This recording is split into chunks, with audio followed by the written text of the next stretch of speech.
महाराज की जय, हनुमान जी महाराज की जय, श्री गायत्री मात की जय। ओम श्री सोमनाथ महादेव की जय, श्री रामचंद्र भगवान की जय। ओम श्री भारत माता की जय। श्री भागवत भगवान जी महाराज की जय। ओम नमो भगवते वासुदेवाय। आज चैत्र सुद बीज शुक्रवारનો દિવસ છે અને 20મી તારીખ માર્ચ મહિનો। સરસ મજાની આપણી કથા આપણે કૃષ્ણ પરમાત્માને સંભળાવી એવા ભાવ સાથે ઓમ નમો ભગવતે વાસુદેવાય। सर्वे भवन्तु सुखिनः, सर्वे सन्तु निरामयाः, सर्वे भद्राणि पश्यन्तु मा कश्चित् दुःखमाप्नुयात्। श्रद्धा मेघा यश प्रज्ञां विद्यां पुष्टि श्रियं बलं तेज आयुष्यम आरोग्यम देहि मे हव्यवान। दरेकનું કલ્યાણ ઈચ્છતા આપણી કથા શ્રી કૃષ્ણ પરમાત્મા સરસ રીતે સાંભળે છે એવા ભાવ સાથે 9મા સ્કંદમાં આગળ વધીએ। દુઃખોમાં ચેતીને જે ઈશ્વરનું ભજન કરે છે ત્યાં તેને ભગવાન આવીને મળે છે। વસુદેવ દેવકીની સ્થિતિ જુઓ, સંપત્તિ ગઈ, રાજ્ય ગયું, સંતતિ ગઈ, અપરાધ વગર હાથ પગમાં બેડીઓ આવી, એમ છતાં પણ આવા દુઃખમાં પણ ભગવાનનું સતત સ્મરણ થઈ રહ્યા છે। માટે દુઃખમાં પ્રભુના નામનું વિસ્મરણ ન થાય તે જોજો। દુઃખમાં જે ઈશ્વરનું ભજન કરે છે તેને ત્યાં ભગવાન પધારે છે। દશરથજી બહુ જ ભોળા છે। મધ ચટાડવા માટે રાજમહેલની અંદર જવા પ્રયાસ કરે છે, પણ ઘરમાં એટલી બધી ભીડ થઈ કે ઘરધણીને કોઈ અંદર જવા દેતા નથી। ઘરધણી બહાર ઊભા છે। દશરથ રાજાને રામજીને જોવાની આતુરતા વધી છે। વશિષ્ઠજી દશરથ રાજાનો પ્રેમ સમજી ગયા છે। વશિષ્ઠજીએ દશરથ રાજાને પોતાની પાછળ પાછળ આવવાનું કહ્યું। દશરથજીએ વશિષ્ઠ ઋષિને કહ્યું કે મહારાજ, હું જીભ ઉપર મધ ચટાડું છું, આપ વેદ મંત્ર બોલો। દશરથજી શ્રી રામની જીભ ઉપર મધ ચટાડવા લાગે છે, પણ વશિષ્ઠજીને તો રામ દર્શનમાં સમાધિ લાગી ગઈ છે। એમને દેહનું પણ ભાન રહ્યું નથી, કોઈ વેદ મંત્ર પણ યાદ આવતો નથી। વશિષ્ઠજી કહે છે કે રામના દર્શનમાં મને કોઈ મંત્ર યાદ આવતો નથી। અરે રામને જોયા પછી હું મારું નામ ભૂલી ગયો છું।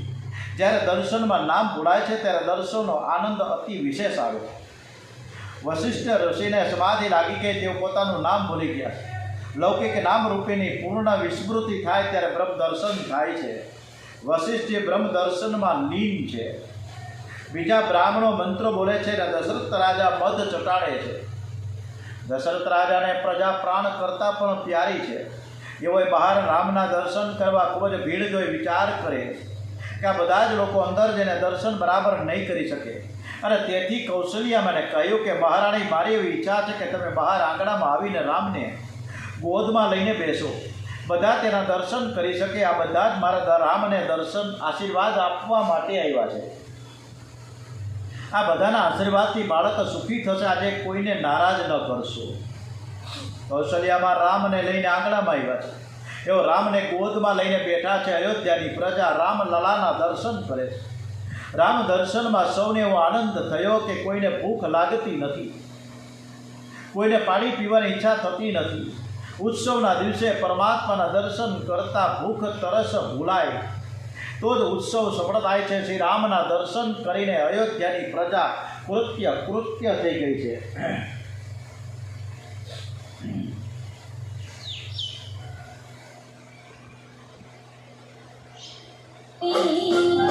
અને આજની ઘડી રળિયામણી અયોધ્યાના વાસીઓ આ ધન્ય ઘડીને માણવા માટે આતુરતાપૂર્વક રામના દર્શન કરવા માટે એકી ટસે ઊભા છે।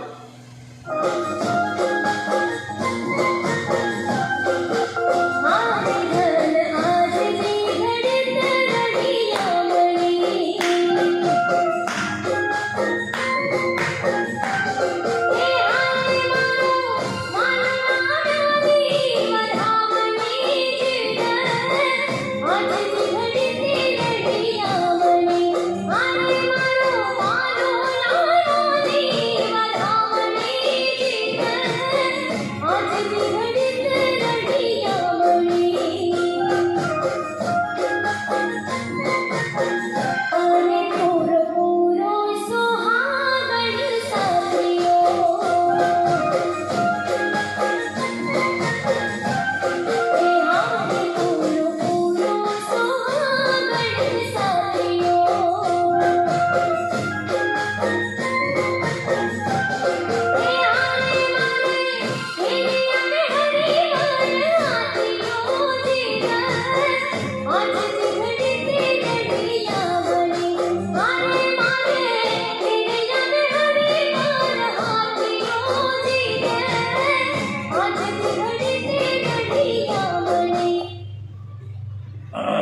દરેક જીવ માત્ર આરામને શોધે છે, પરંતુ રામ વગર આરામ મળતો નથી. શ્રી રામની મર્યાદાનું પાલન કરો તો જીવનમાં શાંતિ મળશે. શ્રી રામની પ્રત્યેક લીલા અનુકરણીય છે. તમારું વર્તન શ્રી રામલીલા જેવું રાખજો. શ્રી રામમાં બધા જ સદગુણો ભેગા થયા છે. શ્રી રામની માતૃપિતૃ ભક્તિ, તેમનો ભ્રાતૃભાવ, શ્રી રામનો સદાચાર, સરળતા, રામજીનું ધૈર્ય, ગાંભીર્ય, શ્રી રામનું એક પત્ની વ્રત, ઉદારતા, બધા જ દિવ્ય સદગુણો તમને કોઈ એક વ્યક્તિમાં જોવા નહીં મળે. આટલું બધું રામજીમાં બધા જ સદગુણો આવીને બિરાજમાન થયા છે. શ્રી રામ હંમેશા માતા પિતાની આજ્ઞામાં રહે છે. તેઓ હંમેશા માતા પિતાને પ્રણામ કરે છે અને તેમની સેવા કરે છે. જ્યારે આજકાલના છોકરાઓને તો મા બાપની સેવા કરવી નથી, પરંતુ તેની મિલકત હડપ કરી આવી છે. તમે ભગવાનની ભક્તિ વધારે ન કરો તો ચાલે, પણ માતા પિતાની સેવા કરવી એ મહાપુણ્ય છે. માતા પિતા તો લક્ષ્મી નારાયણનું સ્વરૂપ છે, તેને વંદન કરો. ભલે બીજું બધું મહાપને બોલશો નહીં, અગણિત છે ઉપકાર એના, એ વિસરશો નહીં. મહાપને બોલશો નહીં, ભૂલો ભલે બીજું બધું મહાપને બોલશો નહીં, અગણિત છે ઉપકાર એના, એ વિસરશો નહીં. મા બાપને ભૂલશો નહીં. અસહ્ય વેઠી વેદના ત્યારે દેખું તમ મુખડું, એ પુનિત જનના કાળજા પથ્થર બની છંદશો નહીં. કાઢી મુખેથી કોળિયા, મોંમાં દહીં મોટા કર્યા, અમૃત તણા દેનાર સામે ઝેર ઉગળશો નહીં. મા બાપને ભૂલશો નહીં. શ્રી રામનો બંધુ પ્રેમ અલૌકિક છે. શ્રી રામનો પ્રેમ છે તેવો ભરતજીનો પ્રેમ છે. ભરતજી પણ 14 વર્ષ ઉપવાસ કરે છે. કહે છે કે મારા શ્રી રામ વનમાં કંદમૂળ ખાય અને હું અનાજ ખાઉં. મારા શ્રી રામ ઘેર પધારી ભોજન કરશે ને હું આંખે નિહાળીશ અને પછી હું ભોજન લઈશ. સંતોના મંતવ્ય ભરતજીની તપશ્ચર્યા શ્રી રામની તપશ્ચર્યાથી ચડે છે. વનમાં તપ કરવું સહેલું છે, રાજમહેલમાં તપ કરવું ઘણું કઠિન છે. શ્રી રામની સેવામાં તો સીતાજી અને લક્ષ્મણ છે, જ્યારે ભરતજીએ તો કોઈની સેવા લીધી નથી. વનવાસમાં શ્રી રામ દર્ભની પથારીમાં સૂઈ જાય, જ્યારે ભરતજી તો ધરતી ઉપર સૂઈ જાય છે. આ કેવો બંધુ પ્રેમ છે! તમે પણ તમારા ભાઈ જોડે લક્ષ્મણ અને ભરત જેવો પ્રેમ કરજો. ભાઈને છેતરશો નહીં, તેની સાથે કપટ કરશો નહીં. રાવણ પણ રામજીના વખાણ કરતા કરતા થાકતો નહીં. રામાયણમાં એક કથા છે કે લક્ષ્મણ ઇન્દ્રજીતનું ભયંકર યુદ્ધ થયું ત્યારે લક્ષ્મણ ઇન્દ્રજીતનો હાથ કાપી નાખે છે અને પછી માથું કાપે છે. ઇન્દ્રજીતનો હાથ એના આંગણામાં પડે છે. ઇન્દ્રજીતની ધર્મપત્ની સુલોચનાથી સુંદર છે, મહાન પતિવ્રતા છે. પતિદેવનો હાથ જોતા જ એની આંખમાં આંસુ આવ્યા. હાથ જોડીને કહે કે મેં કોઈ પરાયા પુરુષનું સ્મરણ કર્યું ના હોય. બરાબર પતિવ્રતા ધર્મ પાડ્યો હોય તો આ હાથ મને એવું લખીને બતાવે કે શું થયું છે યુદ્ધમાં. એ હાથ લખીને બતાવે છે કે લક્ષ્મણજીની સાથે યુદ્ધ કરતાં મારું મરણ થયું છે. હું તારી રાહ જોઉં છું, તું જલ્દીથી આવ. સુલોચના વાંચી નિશ્ચય કરે છે કે સતી ધર્મથી હું અગ્નિમાં પ્રવેશ કરીશ. સુલોચના રાવણને વંદન કરવા જાય છે ત્યારે પુત્રવધૂને જોતા રાવણની આંખમાંથી આંસુ નીકળી આવ્યા. સુલોચના અગ્નિમાં પ્રવેશ કરવા માટે રાવણની આજ્ઞા માંગે છે. રાવણે રડતા રડતા કહ્યું કે બેટા, તારો નિશ્ચય યોગ્ય છે, પણ મારી એવી ઈચ્છા છે કે તું અગ્નિમાં પ્રવેશ કરતા પહેલાં એકવાર શ્રી રામ દર્શન કરી આવ. રામ દર્શનથી જીવન મરણ મંગલમય થાય છે. આ રાવણ બોલી રહ્યો છે. સુલોચના રડતા રડતા કહ્યું કે હું અતિ સુંદર છું, તમે મને શત્રુને ઘેર મોકલો છો. ત્યાં ગયા પછી કોઈ અનર્થ થઈ જાય તો રાવણે કહ્યું કે કોઈ દિવસ અનર્થ નહીં થાય. રાવણને રામ ઉપર કેટલો બધો દ્રઢ વિશ્વાસ છે. સુંદર પુત્રવધૂને રામજી પાસે જવાનું કહેતા તેઓ કહે છે કે શ્રી રામ તને માતા સમાન ગણીને માન આપશે. જ્યાં જીતેન્દ્રિય લક્ષ્મણજી મંત્રી છે અને જ્યાં બાલ બ્રહ્મચારી હનુમાનજી બિરાજમાન છે એ રામ દરબારમાં તને અન્યાય નહીં થાય. રાવણ રામ દરબારમાંનું એક એકનું નામ લઈને વખાણ કરે છે. સુલોચના રામજી પાસે જાય છે. શ્રી રામ તેને બહુ માન આપીને વખાણ કરે છે. એ મહાન પતિવ્રતા છે. શ્રી રામ તેઓ બોલ્યા છે કે આ ઇન્દ્રજીત અને લક્ષ્મણનું યુદ્ધ ના હતું, આ બે પતિવ્રતા સ્ત્રીઓ વચ્ચેનું યુદ્ધ હતું. લક્ષ્મણના ધર્મપત્ની ઉર્મિલા અયોધ્યામાં પતિવ્રતા ધર્મનું બરાબર પાલન કરે છે. અહીં સુલોચના પતિવ્રતા ધર્મ પાળે છે. ત્યારે સુગ્રીવે શંકા કરી છે કે તમે એના વખાણ કરો છો કે આ મહાન પતિવ્રતા છે, તેઓના પતિનું મરણ કેમ થયું? પત્નીના પુણ્યથી પતિનું આયુષ્ય વધે છે, પતિ સુખી થાય છે. પત્નીના ભાગ્યથી ઘરમાં લક્ષ્મી આવે છે. ઇન્દ્રજીતનું મૃત્યુ કેમ થયું? શ્રીરામે તેની શંકાનું સમાધાન કરતાં કહ્યું કે સુલોચનાના પતિને તો કાળ પણ મારી શકે તેમ ન હતા, પણ આ તો સુલોચના અને ઉર્મિલાનું યુદ્ધ હતું. ઉર્મિલાનું જોર વધ્યું અને સુલોચનાનું જોર ઓછું થયું. એનું મુખ્ય કારણ એ છે કે સુલોચનાના પતિ પર સ્ત્રીમાં કામભાવ રાખનાર રાવણના પક્ષમાં હતા અને ઉર્મિલાના પતિ લક્ષ્મણ પર સ્ત્રીમાં માતૃભાવ રાખનારના પક્ષમાં રહ્યા છે. અને તેથી ઉર્મિલાની જીત થઈ છે અને સુલોચનાની હાર થઈ છે. એક વખત દેવો, ઋષિઓ અને મનુષ્યો શિવજી પાસે રામાયણની માંગણી કરવા ગયા છે. રામાયણના 1 કરોડ શ્લોકના 3 ભાગ કર્યા. ત્રણેયને વહેંચતા દરેકને ભાગે 33,33,333 શ્લોક આવે છે. 3 વચ્ચે વહેંચણી કર્યા બાદ એક શ્લોક વધ્યો.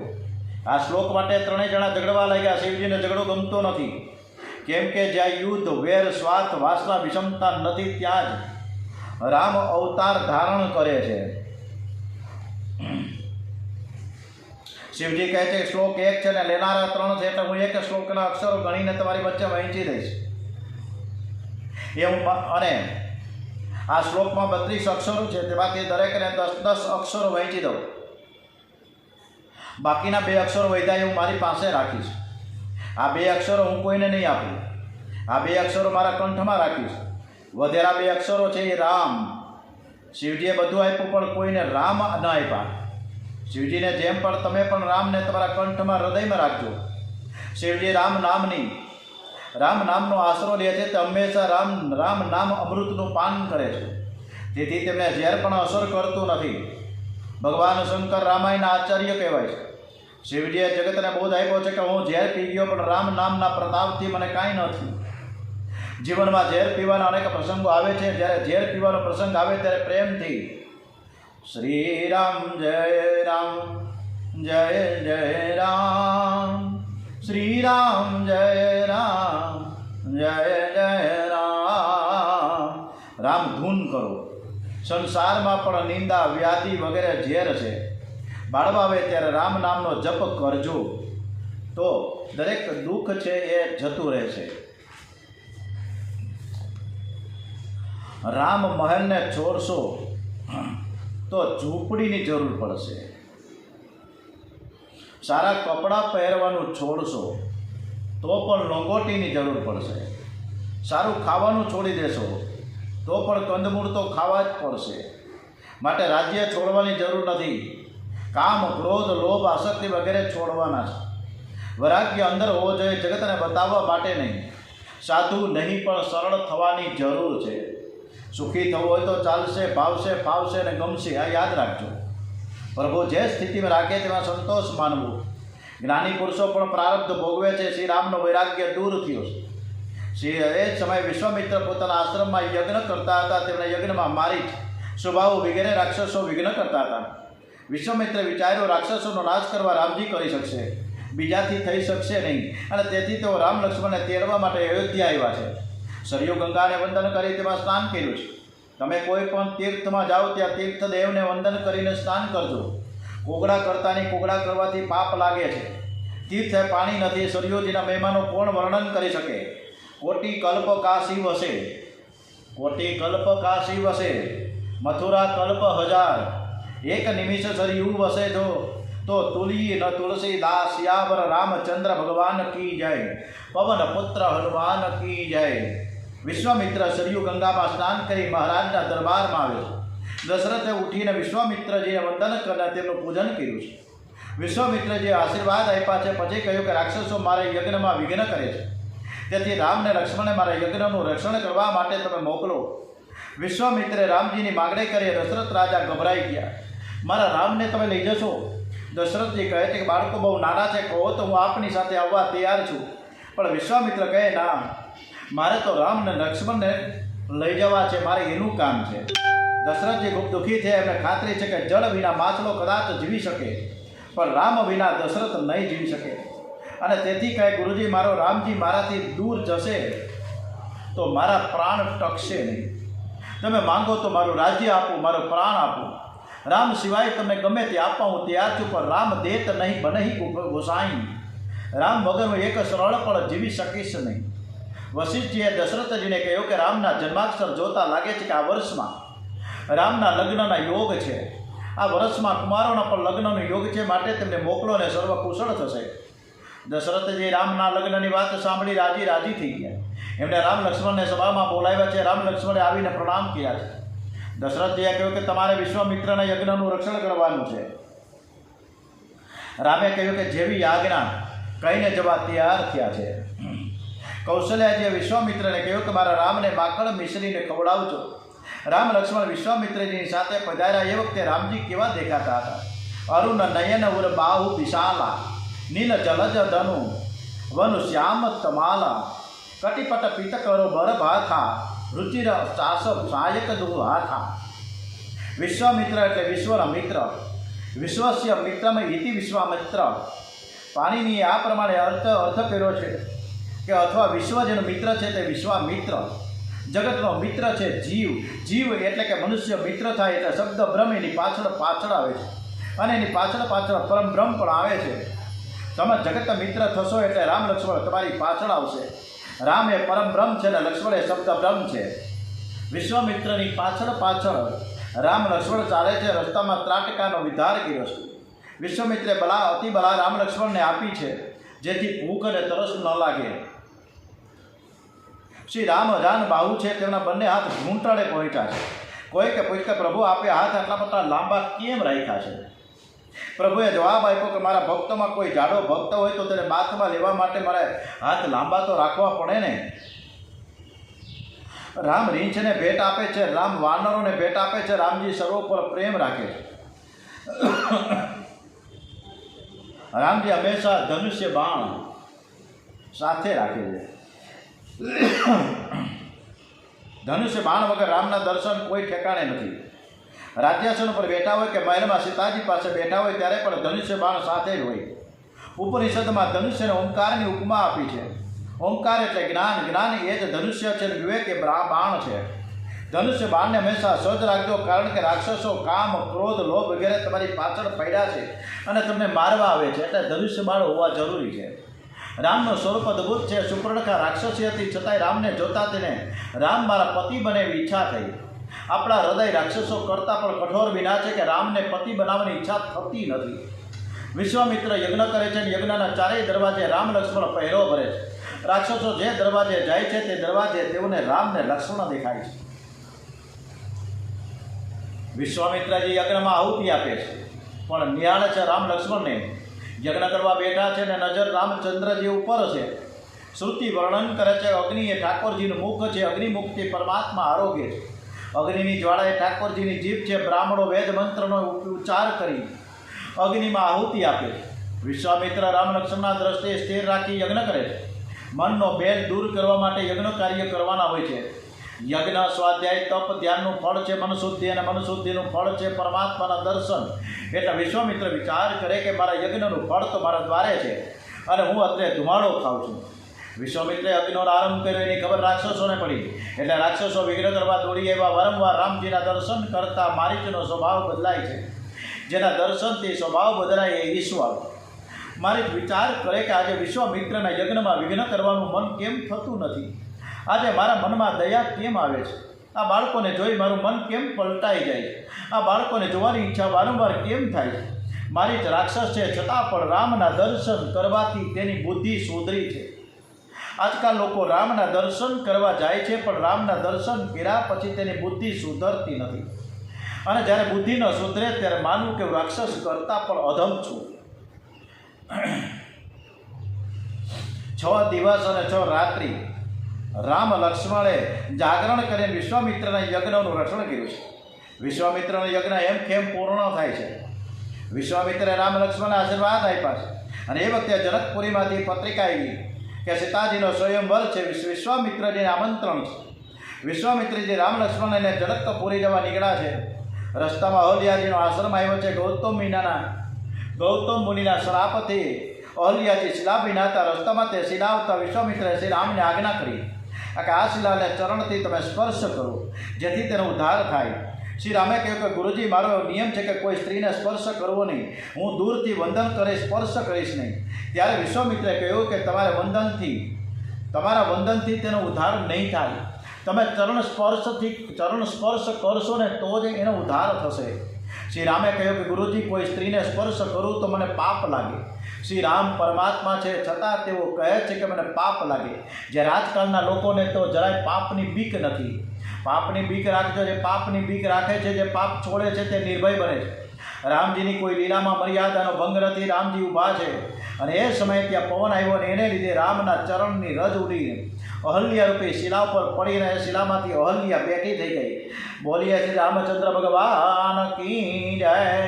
અહલ્યાનો ઉદ્ધાર થયો છે. અહલ્યાજીએ પરમાત્માની સ્તુતિ કરી છે. મને મુનિએ શ્રાપ આપ્યો તે સારું થયું, જેથી આજે આપની ચરણ રજનો મને સ્પર્શ થયો. ત્યાં ગૌતમ ઋષિ આવી પહોંચે. તેમણે કહ્યું કે તમે મારી પત્નીને સદગતિ આપી છે. મારો તમને આશીર્વાદ છે કે તમારા લગ્ન સુંદર કન્યાની સાથે થશે. વિશ્વામિત્રજી રામ લક્ષ્મણને લઈને જનકપુર પહોંચ્યા છે. ગામ બહાર આવેલા એક આંબવડિયામાં મુકામ કર્યો. જનક રાજાને ખબર પડતા તે દોડતા આવ્યા છે. તેમણે વિશ્વામિત્રની પૂજા કરી, કુશળ સમાચાર પૂછ્યા. પછી બંને કુમારોને જોઈને જનક રાજા વિચારમાં પડ્યા છે કે આ બાળકો ઋષિકુમારો છે કે રાજકુમારો છે. એવો વિશ્વામિત્રને પૂછે છે કે આ બાળકો કોણ છે? આ કુમારોને જોઈને મારું મન આકર્ષાય છે, તેથી જરૂર આ પરમાત્મા છે. આ ઋષિકુમાર કે રાજકુમાર નથી, પણ સાક્ષાત પરમબ્રહ્મ પરમાત્મા છે. મન ઉપર કેટલો બધો વિશ્વાસ છે. જનક રાજા આગળ કહે છે કે આજ સુધી હું નિરાકાર બ્રજ્યોતનું ધ્યાન કરતો હતો, પરંતુ આજે સગુણ રામના દર્શન કર્યા પછી મારું મન એમ કહે છે કે હું રામનું ધ્યાન કરું. જો રામ પરમાત્મા ન હોય તો મારા મનને ખેંચી ન શકે. બ્રહ્મ જો નિગમ નેતિ કહી ગાવા, ઉભય બેસ ધરી કોઈ સોઈશ આવા. સહજ વિરાગ રૂપ મન મોરા, ચકિત હોત જીવી ચંદ્ર ચકોરા.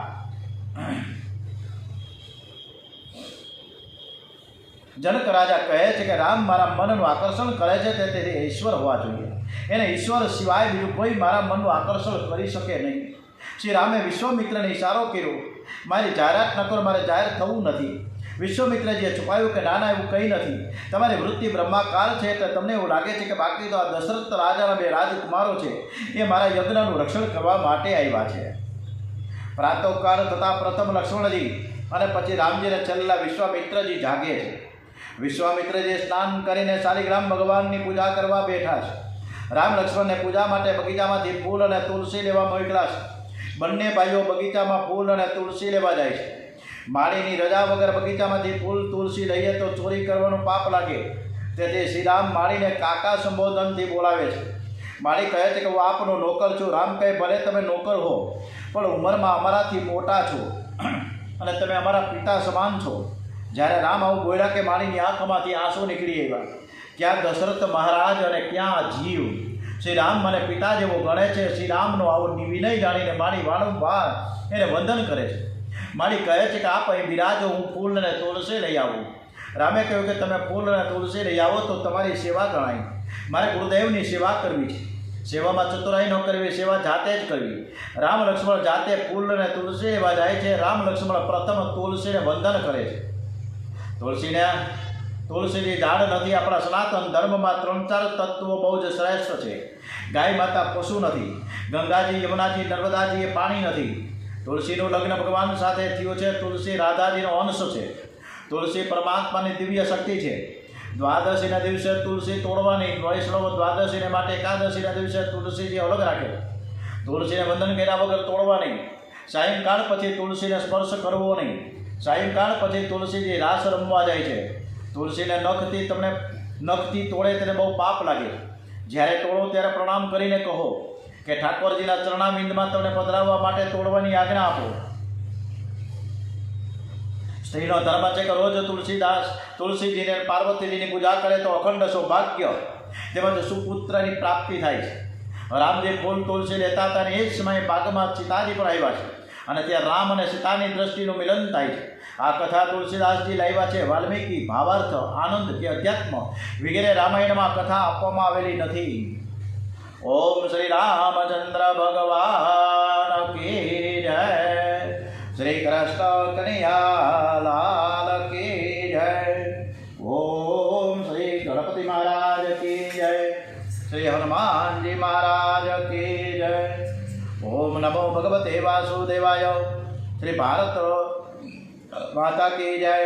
શ્રી ભાગવત ભગવાનજી મહારાજ કી જય. ઓમ નમો ભગવતે વાસુદેવાય. ઓમ નમઃ પાર્વતી પતે.